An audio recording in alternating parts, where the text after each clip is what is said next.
feeling like a tattoo. The way you wear that dress, they gonna attack you. Way you look at me, baby, I got you.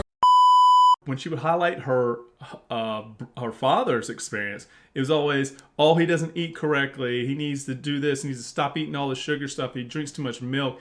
And he's constantly working. He never spends any time. I'm going to make him not work because he needs to enjoy life. So he's always a fixer. Got to be fixing somebody's other, like there's always something wrong with somebody else.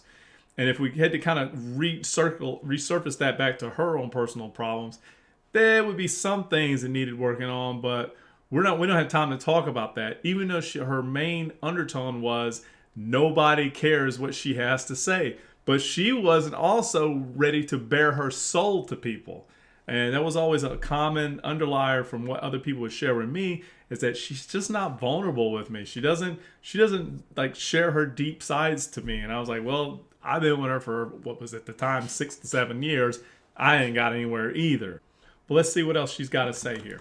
Then you've got the codependent. I'll explain how these are created in a minute. But then you've got the codependent, somebody who is all about themselves too, but it's not going to look like it on the surface.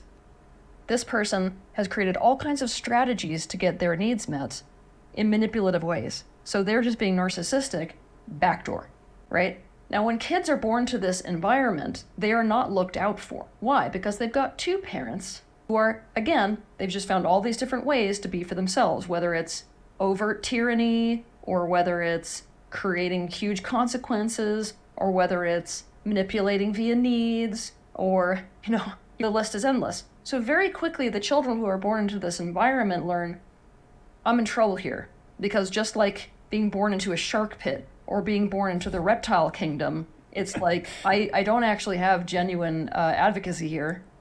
It's pretty much every man for himself.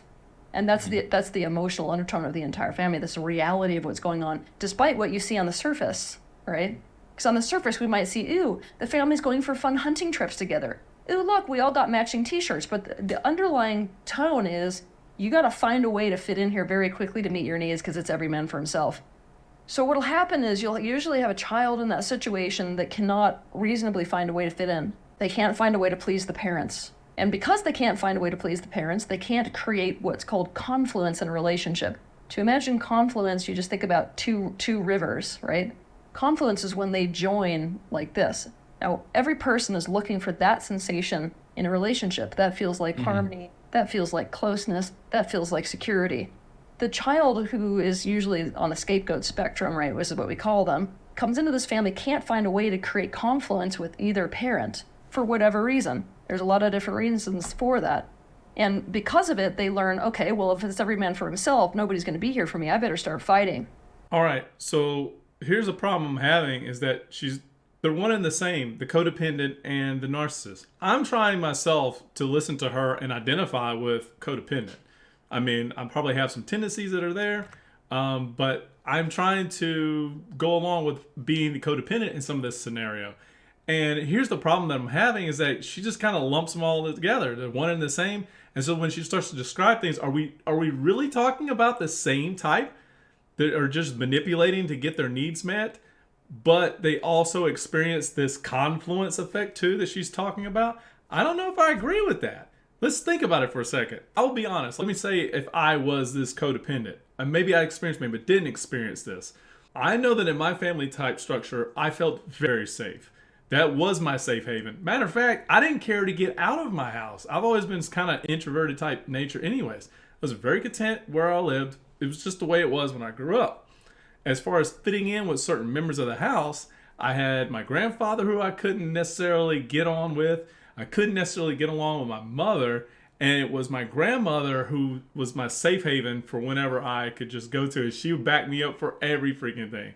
So it was kind of comical for me in the sense that I had support and I didn't have support. It was fractured, which is very interesting. I have very interesting types of experiences growing up, especially as this type of body.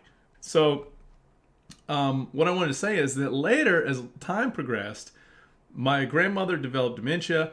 The communication, dialogue there was different. It was never the same. But there was a deepening that happened. There was a connection that developed with my mother later. And we started to bond on a number of levels of tact and subject matter and topics. So it got better. It was much, much better with that. And then my grandfather, it was like I already still had a bond. I would, like, for example, he would go out and sit on our front porch. I would go out there and join him. And we would just have this great dialogue talking about the world, nature, kind of life, nothing at all. That was some of my best time, was spending time with him. And heck, I played checkers with him. There was like lifelong experiences that I went through and developed with him. So here's my point to all this. I resonated with the people in my house, yet I still had some level of, I would call, codependency. And if, let's say, she wants to use the manipulative side of it, I was definitely manipulative. I have manipulative traits. That's something I will definitely acknowledge. I don't necessarily deploy them now. I don't really care about gaining some advantage or necessary outcome whenever I'm, behaving with other people. That's not my forte. The only time that might happen is in business. So this kid starts being like, all right, I'm not going to consider you guys. I'm going to consider me, and I'm going to start being about me. And now that becomes the next narcissist. So the way that narcissism, as we would label it, generates is when a person can find no reasonable way to create confluence and therefore starts to go entirely for their own needs in the zero-sum game against other people. And then they get older and can find people who might be interested in finding confluence with them but can't shake that pattern that is so deeply ingrained. Well, I mean, they would find partners who continue this cycle. Mm-hmm. Like, they don't really look at what is underneath all of it, which is the failure to create trust in a relationship. That's really what breaks the entire cycle, is to have an experience of something that is the opposite of the zero-sum game. Of course, we're all locked in this mentality that, like, narcissism as a personality disorder rather than an adaptive strategy is something that people will never go out of, and it's not true. It's a protection mechanism. Oh! It's just that we tend to find our way into relationships that require the same protection mechanisms. Oh! This is part of what my old job is about, right? Because if we create a way of protecting ourselves, we've created... She doesn't know anything about NPD on in-depth levels. I'm sorry. She's leaving out a big gap, a big portion of this. It definitely involves the physical abnormalities of NPD people. You can't say all the mouthful of what she just said and excuse that portion. This is why it falls under something in the DSM for personality disorders. Personality disorders are usually fixed because there are brain issues. If you could shift it and alter and change that particular problem that a person's having, they usually don't fall underneath a personality problem because these are lifelong fixed change. You can't change it. You're not able to change it.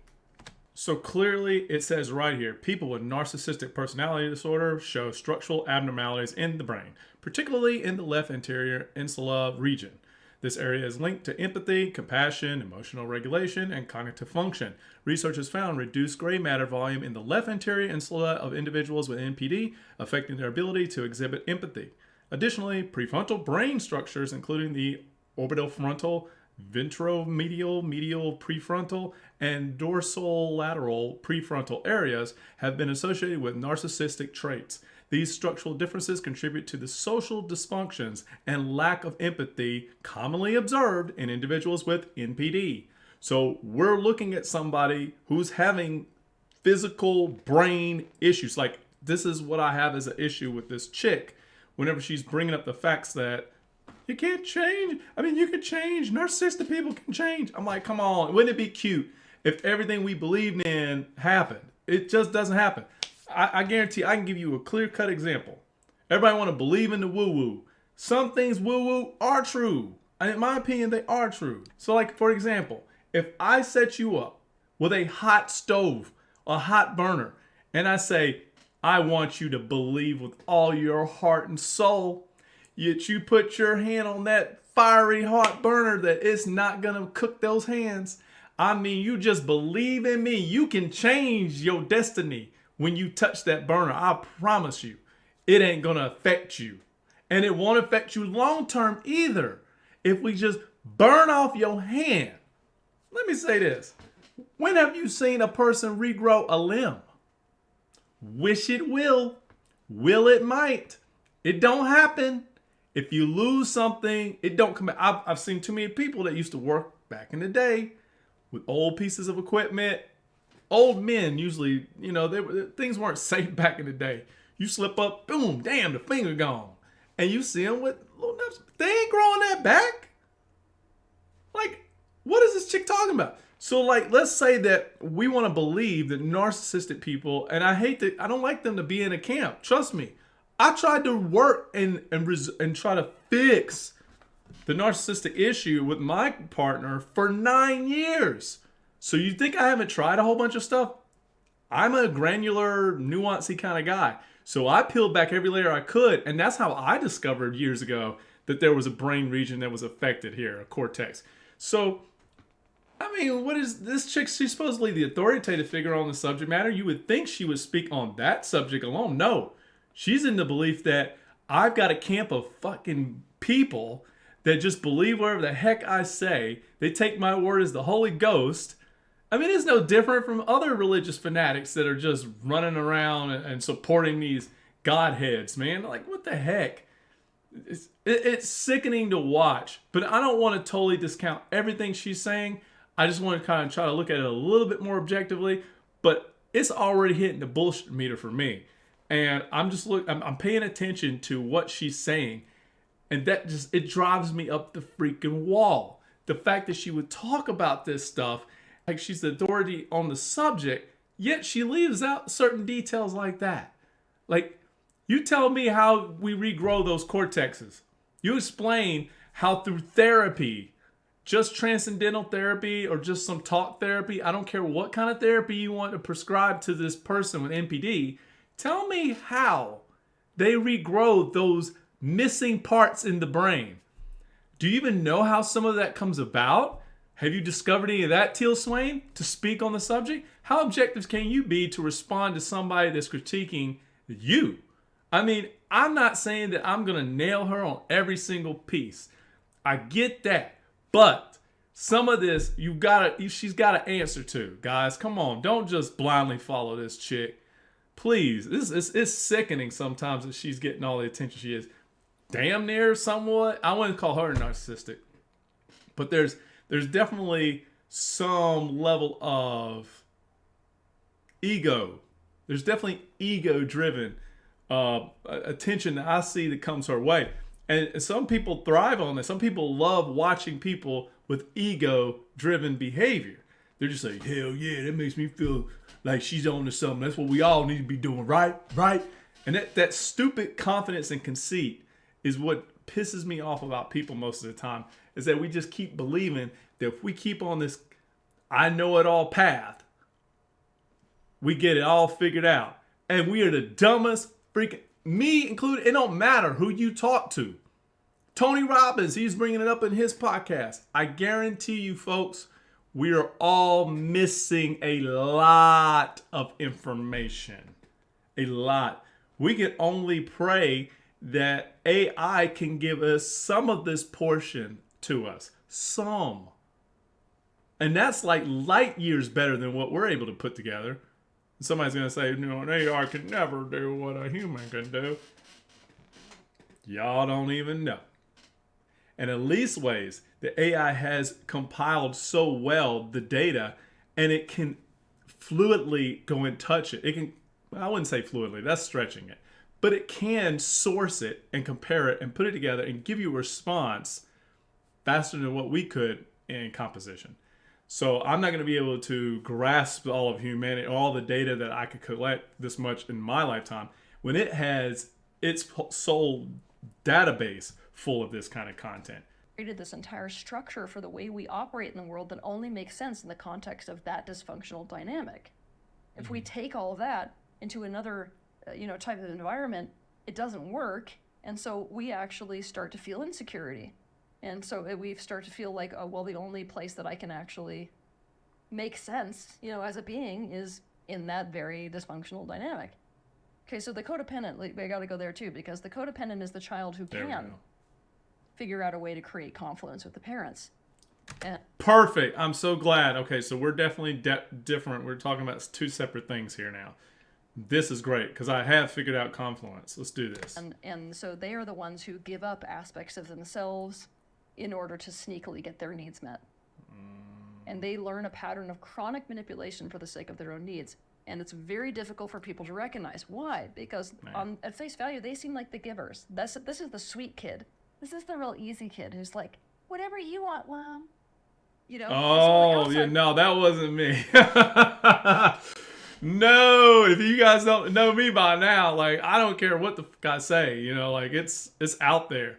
And sometimes, like, I'm sorry, you know, I'm not a people pleaser in that sense. I like to please people, don't get me wrong. I'm happy that other people are happy. That's a very important thing for me. But the simple fact of, yes, mommy, whatever you need, mommy, like, oh, that makes me want to throw up. Like, no, I had conflict in my household, and I was very strong with my positions. I knew I was different from people in the household, and I clearly stated what I wanted to say. I felt my autonomy. And whether I got pushback, blowback, it's incidental. I guess I went through enough emotional problems that would happen in these settings or these situations that I learned how to cope with those things independently. And when I say cope, I knew how to get away, watch a movie, go for a walk outside. I was doing these things early on in my childhood.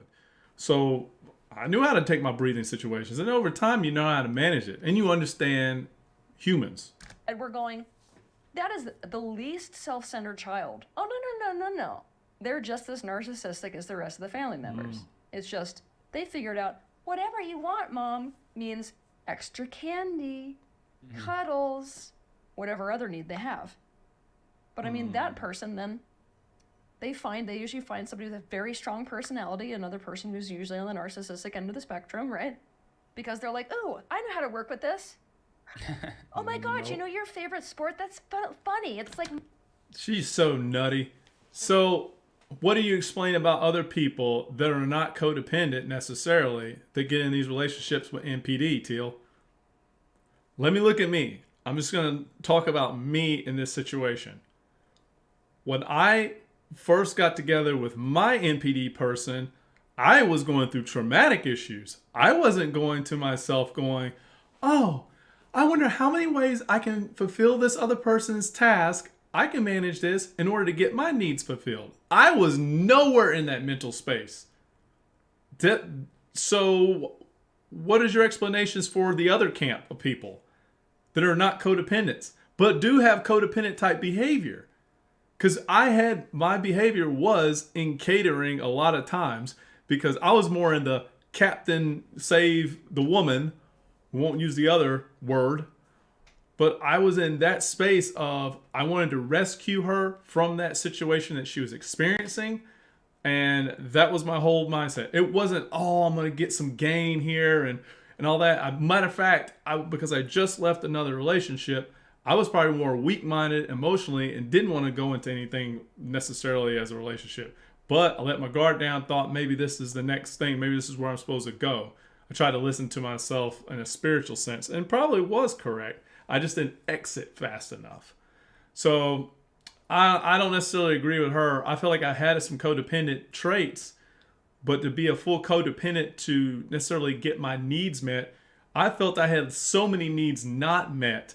You know, I can look at something sexually and it was like, okay, great, I'm getting sex. But do I need this for all of my life? No. All these other factors, like I always thought to myself, if I take the sex out of the way, what kind of needs are being met? It was like zilch. You know, I was always trying to kind of bring her up. Then she kind of got up and then it would be like sidetracked for something else. I'm bashing about her. Don't let me say it was always bad times. But again, the good times was only because I felt like the hormonal times were good. So that kind of overshadowed some of the bad. And maybe there was times where the hormones may have been good, but that when the hormones were bad, that bad overshadowed the good times. So there's a whole lot of different ways. I mean, relationships are complicated. My favorite too. Right? And then they sort of